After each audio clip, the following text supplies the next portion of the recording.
السلام علیکم ورحمۃ اللہ وبرکاتہ۔ الحمدللہ کفا وسلام علی عبادہ الذین اصطفیٰ، اما بعد فقد قال اللہ تبارک و تعالی فی کلامہ المجید: اعوذ باللہ من الشیطان الرجیم، بسم اللہ الرحمن الرحیم۔ ومن شر حاسد اذا حسد، وقال النبی صلی اللہ علیہ وسلم: لا تحاسدوا ولا تباغضوا ولا تقاطعوا وكونوا عباد اللہ اخوانا۔ محترم صدر صاحب، آج کے اس پروگرام میں میرا عنوان ہے حسد کا علاج۔ حضرات، حسد کہتے ہیں کسی برے نام اور اس کی اچھی حالت کو دیکھ کر جلنا اور یہ آرزو کرنا کہ وہ نعمتوں سے چھن جائے اور مجھے حاصل ہو جائے۔ محترم حضرات، حسد ایک خطرناک بیماری ہے جس کا نتیجہ سخت تباہی و بربادی ہے، کیونکہ حسد سے آپسی تعلقات ٹوٹ جاتے ہیں اور معاملات بگڑ جاتے ہیں، حتیٰ کہ یہ بیماری جہالت تک پہنچا دیتی ہے۔ اسی وجہ سے قرآن مجید میں اللہ تعالیٰ نے حاسد کے سر سے پناہ مانگنے کا حکم دیا ہے۔ وَمِن شَرِّ حَاسِدٍ إِذَا حَسَدَ، اور میں پناہ مانگتا ہوں حسد کرنے والے کی برائی سے جب وہ حسد کرے۔ اور اللہ کے رسول صلی اللہ علیہ وسلم نے بھی اس خطرناک بیماری کے خلاف بہت ٹھوس موقف اختیار کیا ہے۔ لا تحاسدوا، کہ تم ایک دوسرے سے حسد نہ رکھو، ولا تدابروا، کسی کی پیٹھ پیچھے برائی نہ کرو، ولا تباغضوا، ایک دوسرے سے بغض و نفرت اور آپس میں دشمنی نہ رکھو۔ وَكُونُوا عِبَادَ اللَّهِ إِخْوَانًا، اللہ کے بندو آپس میں بھائی بھائی بن جاؤ۔ اس گناہ سے بچنے کے لیے ہر مسلمان پر واجب ہے کہ وہ دل کو صاف رکھے۔ ایک مسلمان کے لیے کہ شخص کے ہاں پائی جانے والی نعمت کو پا لینے کی تمنا کرنے میں کوئی گناہ نہیں ہے، مگر شرط یہ ہے کہ وہ دوسرے مسلمان بھائی سے اس نعمت کا ختم ہونا نہ چاہے اور نہ ہی اس شخص کے پاس موجود نعمت اور ہمیشگی کو ناپسند کرے۔ محترم حضرات، معلوم ہوا کہ حسد دل کی بیماریوں میں بڑی خطرناک بیماری ہے اور دل کی بیماریوں کا علاج نفع بخش علم کے ذریعہ ہی ممکن ہے۔ اور حسد کی بیماری کے لیے نفع بخش علم یہ ہے کہ آپ اچھی طرح جان لیں کہ حسد نہ صرف آپس کے خوشگوار تعلقات کے لیے مضر اور نقصان دہ ہے، بلکہ اللہ کی ناراضگی اور غضب کا موجب بھی ہے۔ لیجئے ایک واقعہ سنیے کہ حسد کا چھوڑ دینا جنت میں جانے کا سبب ہے۔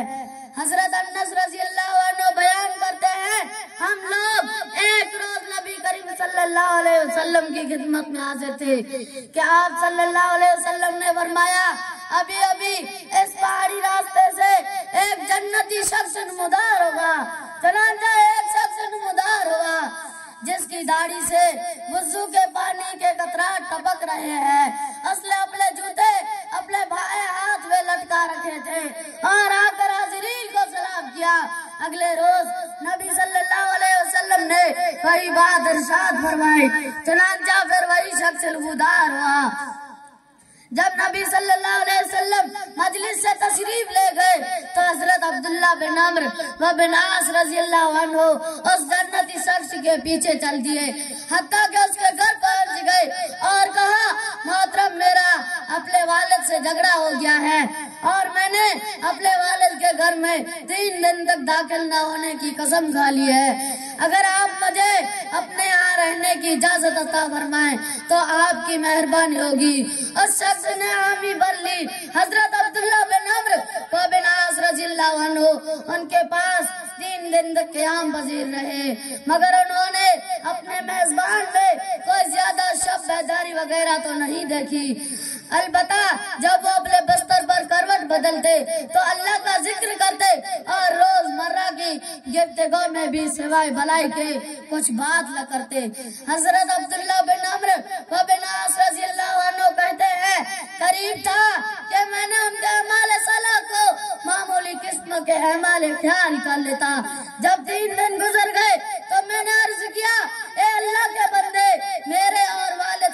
درمیان جھگڑا وغیرہ کچھ نہیں ہوا، بلکہ نبی کریم صلی اللہ علیہ وسلم کو آپ کے بارے میں فرماتے ہوئے سنا تو میرے دل میں بھی آپ کے حالات جاننے کا شوق پیدا ہوا، لیکن میں نے آپ کو کوئی زیادہ عبادت کرتے ہوئے نہیں پایا، تو آپ کے بارے میں جنت کی خوشخبری کا اصل و سبب کیا ہے؟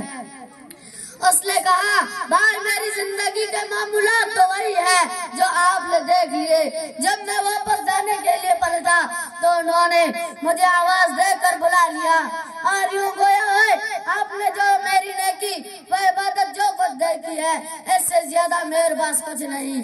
ہاں البتہ اتنی بات ضرور ہے کہ میرے دل میں بھی کسی مسلمان کے لیے دھوکہ فراڈ کی جگہ نہیں، اور کسی بھی مسلمان کو اللہ نے جو کچھ خیر و بھلائی عطا رکھی ہے اس پر میں اپنے دل میں کوئی حسد بخشش محسوس نہیں کرتا۔ حضرت عبداللہ کہتے ہیں میں نے کہا یہی وہ چیز ہے جس کی ہم طاقت نہیں رکھتے۔ اس واقعہ سے معلوم ہوا کہ حسد کی بری صفت کو چھوڑ دینا بہت عظیم الشان عمل ہے، اور اللہ رب العالمین کے پاس ایسے شخص کے لیے بھی بڑا اجر و ثواب ہے۔ آخر میں اللہ تعالیٰ سے دعا ہے کہ اللہ تعالیٰ ہمیں حسد کی بیماری سے بچائے۔ وآخر دعوانا الحمدللہ رب العالمین۔